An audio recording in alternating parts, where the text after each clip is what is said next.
ترک بری فوج کے کمانڈر نے پاکستان کی عسکری قیادت سے ملاقاتیں کی ہیں۔ ترک بری فوج کے کمانڈر جنرل میتن توکیل نے جنرل ہیڈ کوارٹرز راولپنڈی کا دورہ کیا، جہاں انہوں نے فیلڈ مارشل سید عاصم منیر سے ملاقات کی۔ معزز مہمان کو پاک فوج کے چاق و چوبند دستے نے گارڈ آف آنر پیش کیا۔ ملاقات کے دوران باہمی پیشہ ورانہ امور، علاقائی سیکیورٹی صورتحال اور دو طرفہ دفاعی تعاون کے فروغ سے متعلق مختلف پہلوؤں پر تبادلہ خیال کیا گیا۔ فیلڈ مارشل سید عاصم منیر نے پاکستان اور ترکی کے درمیان گہرے تاریخی، ثقافتی اور اسٹریٹجک تعلقات کو اجاگر کرتے ہوئے دونوں ممالک کی مسلح افواج کے درمیان مضبوط دفاعی شراکت داری کو سراہا۔ ترک بری فوج کے کمانڈر نے پاکستان کی عسکری قیادت سے ملاقاتیں کی ہیں۔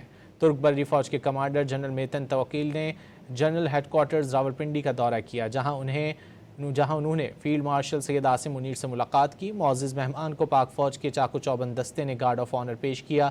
ملاقات کے دوران باہمی پیشہ ورانہ امور، علاقائی سیکیورٹی صورتحال اور دو طرفہ دفاعی تعاون کے فروغ سے متعلق مختلف پہلوؤں پر تبادلہ خیال کیا گیا۔